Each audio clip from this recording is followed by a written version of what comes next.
जय महाराष्ट्र मित्रांनो, स्वागत आहे जर्नी बाईटच्या एका नवीन व्हिडिओमध्ये। तर आज आपण आलो आहोत पुणे सासवड येथील मल्हारगड येथे आणि आज आपण या व्हिडिओमध्ये बघणार आहोत मल्हारगडाचा इतिहास, त्याबरोबर मल्हारगडाची सध्याची परिस्थिती।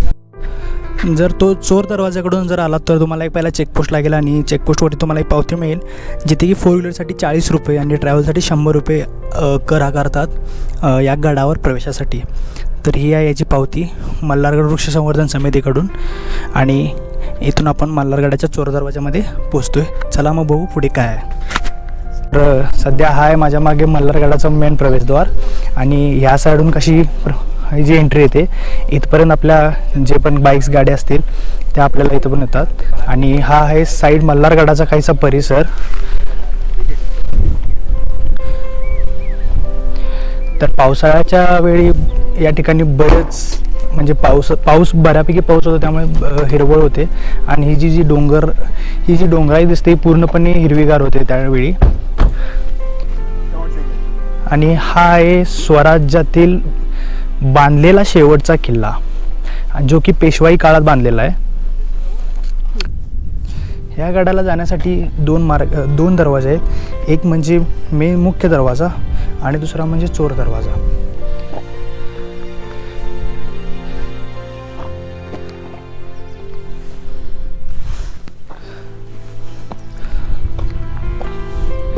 गडाची उंची ही समुद्र सपाटीपासून जवळपास 30,000 फूट इतकी आहे।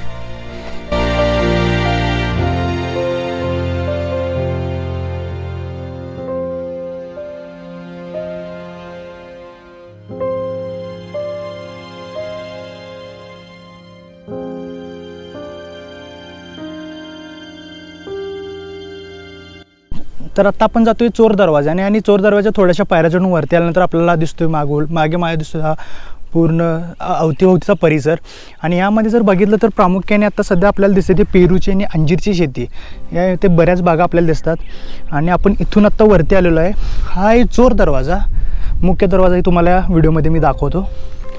तर चला मग आपली गड सर करायला सुरुवात करूयात। छोटासा आहे गड, जास्त काही चढाई नाही आहे पण तरी थोडासा खडा भाग आहे।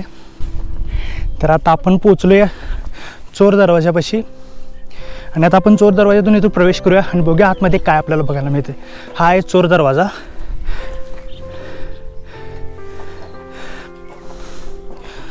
आता आपण चोर दरवाजातून प्रवेश करूया, बघूया आतमध्ये काय आहे। तर इथून थोडंसं वाकून गेल्यानंतर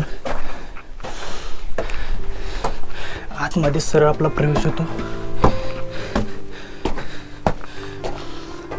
आणि ते वरती बुरुज पण आहे, कारण की ह्या गडावरती टोटल 3 बुरुज आहे, कारण हा त्रिकोणी किल्ला आहे आणि तिन्ही साईडला 3 बुरुज आपल्याला बघायला मिळतात।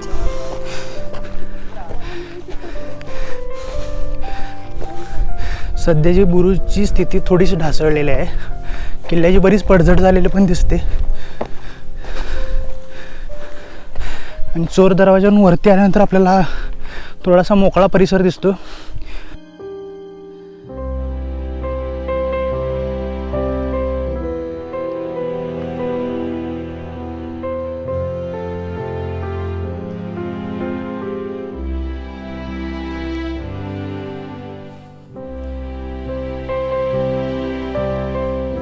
गडावरती पोहोचलो एका ठिकाणी आणि ते आपल्याला बघायला ते पाण्याचं टाकं। सध्या पाऊस नसल्यामुळे पाण्याची पातळी खूप कमी आहे। जायला येत नाही, येते ना।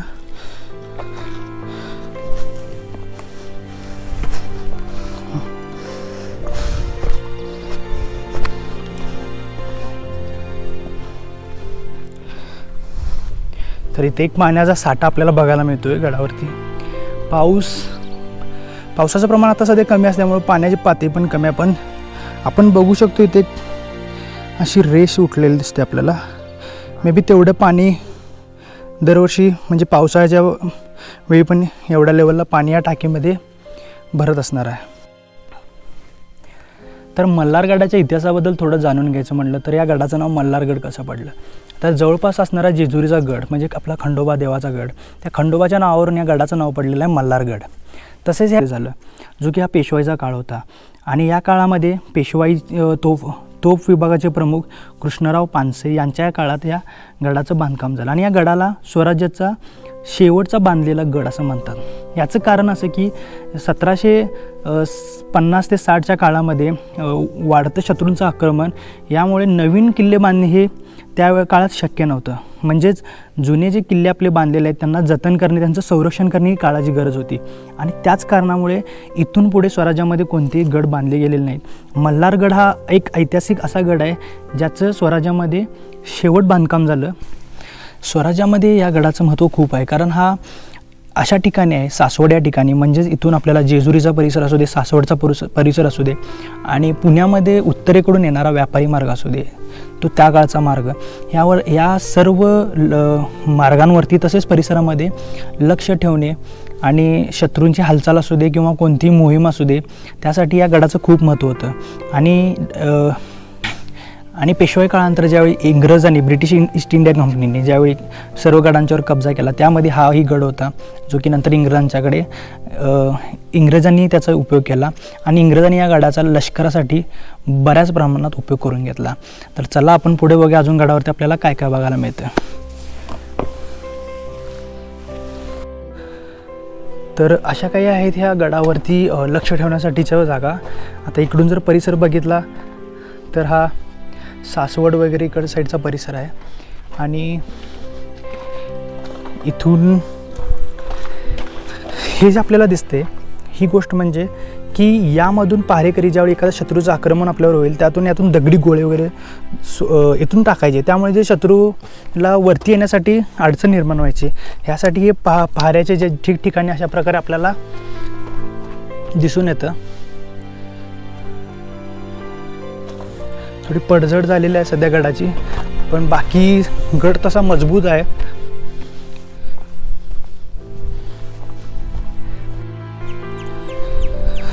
तर आपण पुढे आल्यानंतर आपल्याला अजून एक इथे विहीर पाहायला मिळते। या विहिरीमध्ये थोडंसं पाणी दिसतंय साचलेलं, पण हे काय पिण्यायोग्य नाही आहे, पण इथे एक विहीर आहे जे अतिशय कोरीव बांधकामामध्ये, दगडी बांधकामामध्ये आपल्याला दिसते। आणि तर आता आपण आलेलो आहे या गडाच्या मुख्य दरवाजाकडे आणि माझ्या मागे बघू शकता तुम्ही, हा बुरुज दिसतो। हा 2 बुरुजामधून छुपा रस्ता आहे मुख्य दरवाजासाठी। इकडून आपण ह्या वाटेने ज्यावेळी येतो त्यावेळी आपल्याला हा मुख्य दरवाजा दिसतो आणि हा मुख्य दरवाजा हा 3 बुरुजांपैकी एक बुरुज आहे। आपण एक आलेलो चोर दरवाजाने, तो एक बुरुज, त्यानंतरनं हा मुख्य दरवाजा एक बुरुज। तर मग चला मुख्य दरवाजामधून आपण आतमध्ये जाऊया आणि आतमध्ये आपल्याला काय बघायला मिळते।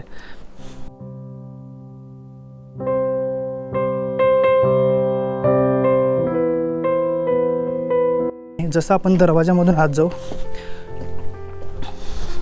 तर आपल्याला दिवड्या दिसतात। तर आता आपण आलो मुख्य दरवाजामधून आत आणि आल्याला आपल्याला इथे पाहायला मिळतात त्या दिवड्या, ज्या की पहारेकरांसाठी आहेत। पहारेकरी इथून आल्यानंतर कोणीही व्यक्ती जर गडावरती आली तर पहारेकरी पहिला इथून त्याची कसून चौकशी करूनच त्याला गडावरती एंट्री दिली जाईल। आणि ह्या दिवड्या जर बघितल्या, या दिवड्यांचं एक वैशिष्ट्य म्हणजे जो महाराजांच्या आयुष्यावरती एक चित्रपट आहे, त्यामध्ये युगत मांडली एक फेमस जे गाणं आहे सध्या, तर त्या गाण्याचं शूटिंग या दिवड्यामध्ये झालेलं आहे।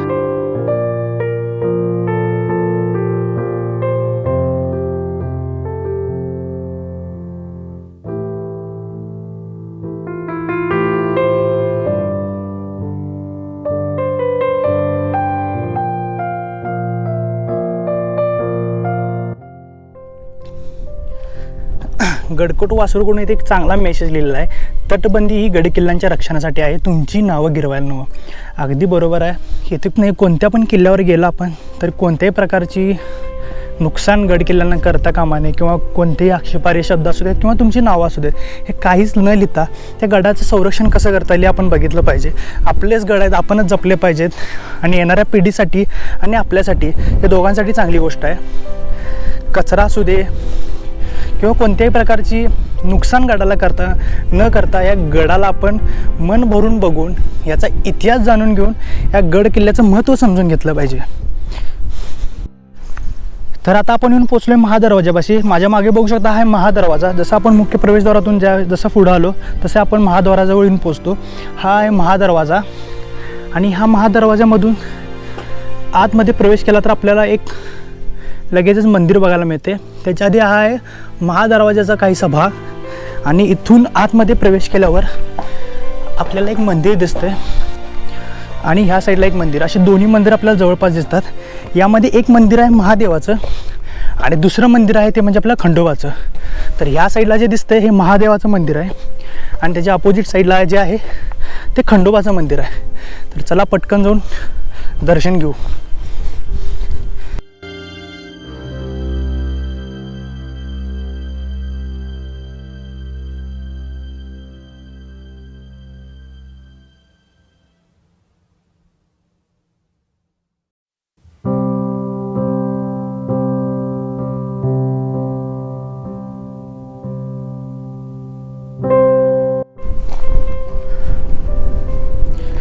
हा परिसर आहे, हा राजवाडा आहे. इथे राजवाड्याचे अवशेष आपल्याला बघायला मिळतात. इथे आपल्याला समोरच छत्रपती शिवाजी महाराजांची एक मूर्तीसुद्धा पाहायला मिळते आणि हा राजवाड्याचा अवशेष आहे. तर चला महाराजांचं दर्शन घेऊन पुढच्या किल्ल्याची पाहणी करू. 2 विहिरीपैकी दुसरी विहीर आपल्याला इथे बघायला मिळते. एक विहीर मुख्य दरवाजापासून आल्यानंतर आणि दुसरी आहे ही विहीर राजवाड्याच्या या भागात आपल्याला इथे बघतात तळघर. तर बघूया तळघरामध्ये आपल्याला काय बघायला मिळते.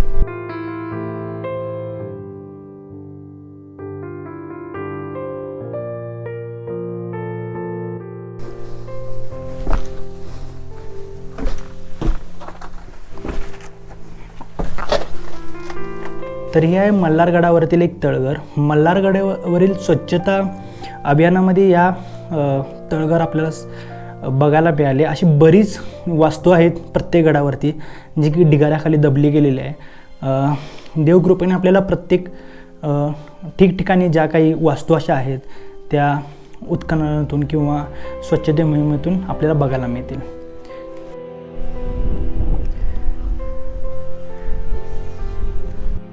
तर आता आपण येऊन पोचलो आहे गडाच्या एका माचेवरती आणि या माचेला जाण्यासाठीचा एक आपल्याला बुरुज दिसतोय आणि हाच बुरुज आहे या गडाचा तिसरा बुरुज जो की दिव्यघाट साईडला आहे. आणि या बुरुजातून जेव्हा आपण बाहेर त्यावेळी इकडे माचेकडे जातो. असे 3 बुरुज आपल्याला या गडावरती पाहायला मिळतात. जो की पहिला आपण बघितला तो म्हणजे आपला चोर दरवाजाचा बुरुज, दुसरा आपण बघितला तो मुख्य दरवाजाचा बुरुज आणि तिसरा हा बुरुज. अशा या 3 बुरुजांनी त्रिकोणी बुरुजांनी हा किल्ला बनलेला आहे. तर आपण जाऊन माचेवरून बघूयात आपल्याला काय दिसते. तर असा आहे आपला मल्हारगड. तर तुम्हाला या मल्हारगडाची माहिती आणि या मल्हारगडाचा परिसर कसा वाटला ते नक्की कमेंट करून सांगा. व्हिडिओ आवडल्यास लाईक करा, शेअर करा आणि चॅनलवर नवीन असल्यास सबस्क्राईब करा. आणि भेटू पुढं एका नवीन व्हिडिओमध्ये एका नवीन ठिकाणी. तोपर्यंत धन्यवाद.